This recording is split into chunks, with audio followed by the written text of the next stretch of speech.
শোনো রেবেকা, তোমারে কিন্তু তোমার ফ্যামিলির মধ্যে আমি সবচেয়ে আলাদাভাবে দেখতে চাই। তোমার হেয়ার স্টাইল, পোশাক আশাক, গয়নাগাটি সব কিছুতে একটা আলাদা ভাব, বুঝছো না? আরে কোনো সমস্যা নাই, আমার মনে আছে মনে আছে।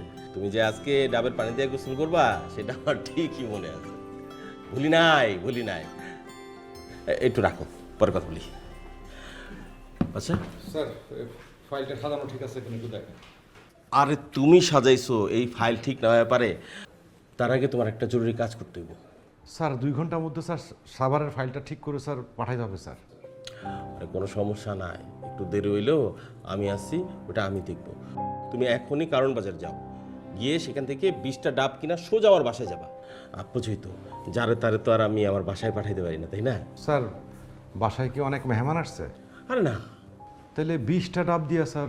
তোমার ভাবি সপ্তাহে 2 দিন ডাবের পানি দিয়ে গোসল করে, তো আমি তারে বললাম যে 30টা ডাব পাঠিয়ে দিই।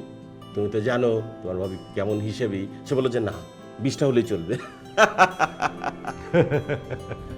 যাও। আচ্ছা শোনো বাসা, যাচ্ছই যখন কারণ বাজার, বাসার জন্য কিছু কাঁচা বাজার করে নিয়ে এসো, ঠিক আছে? জি স্যার। তাহলে যাও।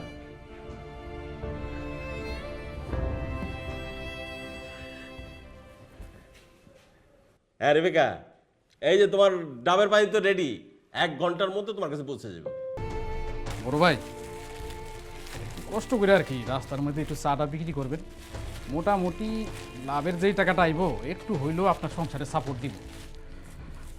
এই যে নেন, এই কেটলির মধ্যে প্রায় 50 কাপ চার মতো হইব, আর যে সাথে বিস্কুট দিলাম।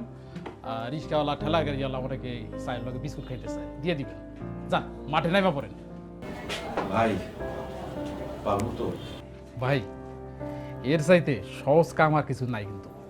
এই যে ধরেন কাপটা নিলেন, নিয়ে এখানে রাইখা ওই যে উপরে ওইটা চাপ দিবেন, হুর করে চাপ পড়বো। কত করে বেচবেন জানেন? মাত্র 5 টাকা। তুমি আমার কত বড় একটা উপকার করলা ভাই, তোমার কাছে আমি কি বলে ধন্যবাদ দেবো আমি বুঝতে পারতেছি না। ভাই এইখানে ধন্যবাদ দেওয়ার কিছু নাই, আপনি কষ্ট কইরা ঘুরা ঘুরা চা বিক্রি করবেন, এইখান থেকে যা লাভ হইব অর্ধেক আপনার অর্ধেক আমার, মানে আপনারও লাভ হইলো আমারও লাভ হইলো, তাই তো? আমার তো এই জায়গায় কিছুই নাই, সবই তো তোমার। ফ্লাক্স, চা, চা পাতা, চিনি, তারপর হইতেছে কাপ টাপ সব কিছু, আমি তো খাও। বাসা ভাই যে মাঝে মধ্যে কি যে কর না, মানুষ হইলো সবচাইতে বড় সম্পদ, আর আপনি নিজে সেটা পরিচয় দিচ্ছেন না। সমস্যা নাই, ওই যান গা, ব্যস্ত চলে যান। আচ্ছা কোন দিকে যাবো? এই যে ডান দিকেই যান, তাই ওই যে সামনে একটা ডিসি অফিস আছে, হ্যাঁ ডিসি অফিসের ওইখানে নানান ধরনের লোকজনদের যাতায়াত আছে। আপনি গিয়া শুধু এখানে বসবেন, দেখবেন সাথে সাথে আপনার চা শেষ হয়ে গেছে গা। আর মাঝে মধ্যে যদি ঘুম ধরে না, আপনি নিজে 1 কাপ চা খায় নেবেন। আর যদি কোনো রকম সমস্যা হয় সাথে সাথে আমার একটা কল দিবেন, আমি হাজির হয়ে যাব। আচ্ছা তুমি থাকবা তো? হ্যাঁ আমি আছি, সারা রাত আমি আছি। আচ্ছা তাহলে বিসমিল্লাহ করি। আর শোনেন, ওই আমার দোকানটা যদি গভীর রাতে বন্ধ দেখেন, আপনি কেটলি নিয়ে বাসায় চলে যাবেন, সমস্যা নেই। বিসমিল্লাহ করি। জি, আল্লাহ ভরসা করে শুরু করেন।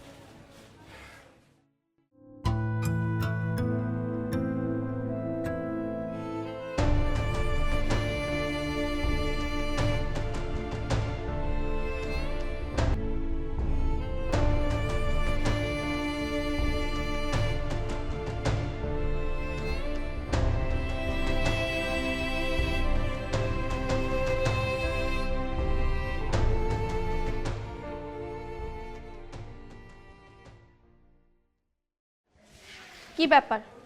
দিন দিন দেখে তোমার রাতে আসতে আরো দেরি হয়ে যেতেছে। তোমার মনের ইচ্ছাটা কি বলো তো? আরে কাজ থাকলে কি করুম?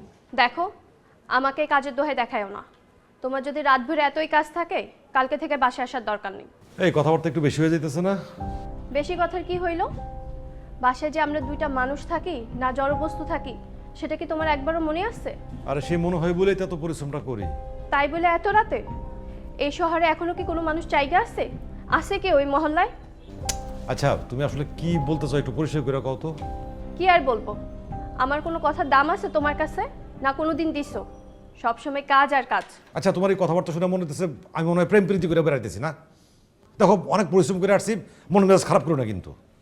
দেখো, এই মেজাজ আমার দেখায়ও না, মেজাজ আমারও আছে, আমিও মেজাজ দেখাইতে পারি। এই সংসারে আমি বসে খাই না, কিছু বললে ওনার মেজাজ গরম হয়ে যায়। যত যন্ত্রণা আল্লাহ আমার কপালে লেখা রাখছে। আচ্ছা তুমি আগে শুনবা তো, মানে আমি কেন এত রাত করে বাড়ি ফিরলাম? কি শুনবো? তুমি এতদিন দিন রাতে কন্ট্রাক্টে কাজ করতা, আর এখন ভোর রাত পর্যন্ত কাজ করতেছো, কিন্তু বেতন তো সে আগের মতোই আছে। আমি বুঝি তোমার বসকে চিনি না? এটা কি? চায়ের ফ্লাক্স, কিন্তু এটা তোমার কাছে কেন? শোনো, আজকে ওই খালেক ভাইয়ের বুদ্ধিতে এই ফ্লাক্স দিয়ে বাইরেছিলাম। আমার কোনো কিছুই না, ওই সমস্ত চালান খালেক ভাইয়ের, আমার খালি সময় দেওয়া। ওই যেই কয় কাপ ফ্লাক্সে চা ছিল সব বিক্রি হয়ে গেছে। এই যে কত টাকা। তুমি এখন ফেরি করে চা বিক্রি করো? না করে উপায় আছে কোনো বলো? ওই বাড়ি ভাড়া থেকে শুরু করে সব কিছু দাম দেমনে বাড়তেছে, বাড়তি আয় লাগবো না? তুমি আমাদের জন্য আর কি কি করবা? আমি যে তোমার জন্য কোনো কিছুই করতে পারতেছি না।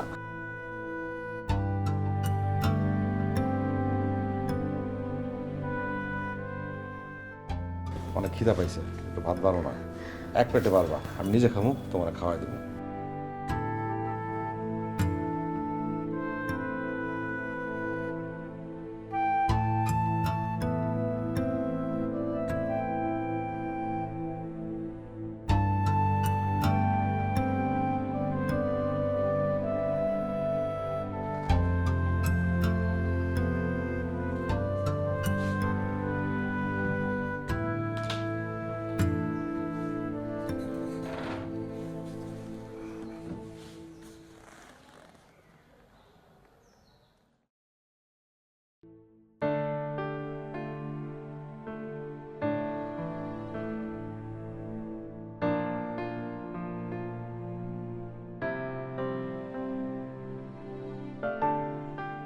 আজ আমি জেগে আছি, আজ তুমি অফিসে যেতে পারবে না। মা তুমি জায়গা আছো? কিন্তু মা, আমি অফিসে না গেলে আমার কাজ করবে কে? আমি কিচ্ছুই জানি না, আমি জানি তুমি আমাকে নিয়ে ঘুরবে। আচ্ছা মা, তুমি বলো তো, তুমি যদি আজকে স্কুলে না যাও, কালকে তোমার স্কুলের স্যার ম্যাডাম মিসরা তোমাকে বকবে না? আমি যদি আজকে অফিসে না যাই, কালকে আমার বস আমাকে খুব বকা দেবে মা। তুমি কি চাও আমি বসের কাছে বকা খাই? কিন্তু আমার স্কুল তো শুক্রবার বন্ধ থাকে, তোমার অফিস কেন শুক্রবার বন্ধ থাকে না? কেন যে থাকে না, মানে থাকে আবার থাকে না মা, হয়েছে কি মা? আচ্ছা মা, আমি তোমার কথা দিলাম, আগামী শুক্রবারে আমরা সবাই মিলে অনেক ঘুরবো, অনেক মজা করব। হ্যাঁ না, আমি আর তোমার সাথে কথা বলবো না। আরে মা, মা তুমি শোনো, তুমি যাও, আমি দেখছি।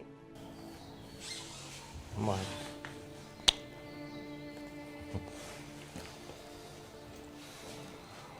আর শোনো, আজকে কিন্তু বাড়ি ভাড়াটা দিতেই হবে, বাড়িওয়ালা এসে বারবার বলে গেছে।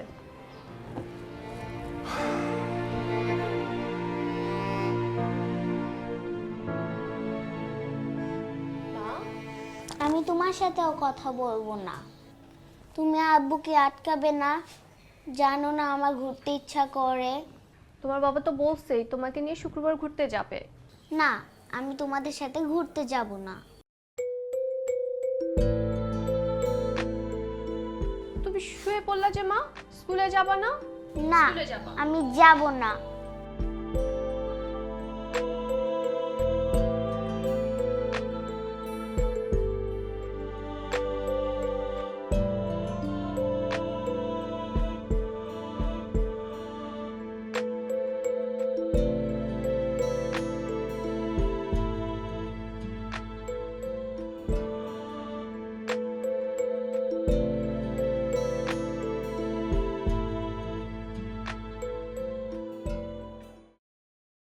তুমি একা একা দাঁড়া থাকবা আর আব্বা আসবে না?